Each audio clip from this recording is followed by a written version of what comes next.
मी हरिचंद्र बाळकृष्ण करपे आणि हे माझे वडील बाळकृष्ण गणपत करपे, मोजे गळवाडी, तालुका कर्जत, जिल्हा रायगड येथील रहिवासी असून आमचा सर्वे नंबर 53 आणि 5311 ही भाषेती आहे. आपण पाहू शकता दिनांक 7 जुलै 2026 रोजी बाळकृष्ण गणपत करपे यांनी तहसीलदार कर्जत साहेब यांच्याकडे शेतातील पाणी समोरच्या रिसॉर्टवाल्यांनी बंद केले आहे. त्यामुळे भाषेतीचं मोठ्या प्रमाणात नुकसान होतं, राब मेलेला आहे. हे संबंधित तहसीलदारांना अर्जाद्वारे व फोटोद्वारे आपल्याला बघू शकता, फोटो स्वतः तिथे दाखवलेले आहेत. फोटो काढून त्यामध्ये फोटो दिलेले आहेत की बाबा कशा प्रकारे राबाचं नुकसान झालेलं आहे. भाषेतीचा जो राब आहे तो मेलेला आहे. आणि पुन्हा त्याच्यानंतर सगळे फोटो त्याच्यात दिलेले आहेत अर्जाला जोडून. परंतु 12 तारखेपर्यंत कुठल्याही प्रकारचा तहसीलदार कर्जत प्रशासनाकडून कुठल्याही प्रकारच्या तक्रारीची दखल घेतल्यात आली नाही. म्हणून पुन्हा 13 जुलै 2026 रोजी पुन्हा तहसीलदार साहेब कर्जत यांच्याकडे एक अर्ज दाखल केला की आपण प्रत्यक्ष घटनास्थळी येऊन राबाची पाहणी करून कशा प्रकारे नुकसान होत आहे, शेती लावू शकत नाही.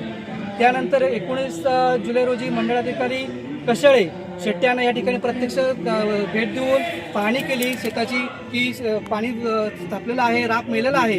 आणि तसा पंचनामा ते करून या ठिकाणून 19 तारखेला गेलेले आहेत. परंतु पंचनामा होऊनही आज 17 ऑगस्ट उजाडलेला आहे. तरी आज तागायत कुठल्याही तहसीलदार साहेब कर्जत व यांच्या प्रशासनावर कुठल्या प्रकारचा न्याय आम्हाला शेतकऱ्यांना मिळाला नाहीये. आम्ही शेती लावू शकत नाही, शेतीचं मोठ्या प्रमाणात नुकसान केलेलं आहे. तरी प्रशासनाने याच्यावर कुठल्याही प्रकारची दखल घेतली नाही. तरी आम्हाला शेतकऱ्यांना कसा न्याय मिळणार प्रशासनाकडून याची आम्ही वाट बघतो. रोजी मालेवाडी या ठिकाणी आम्ही गवळवाडी मालेवाडी या ठिकाणी एका आमच्या शेतकऱ्याचं शेतीचं नुकसान पाणी अडवून केल्यामुळे होत आहे. तरी सदरच्या फार्म हाऊसवाल्याकडं घाग या व्यक्तींकडं आम्ही अशी मागणी केलेली आहे की सदर शेतकऱ्याचं नुकसान हे पाणी अडवून होत असल्यामुळे तुम्ही तो मार्ग मोकळा करून शेतकऱ्याचं नुकसान वाचवावं अशी आम्ही त्यांना विनंती केलेली आहे.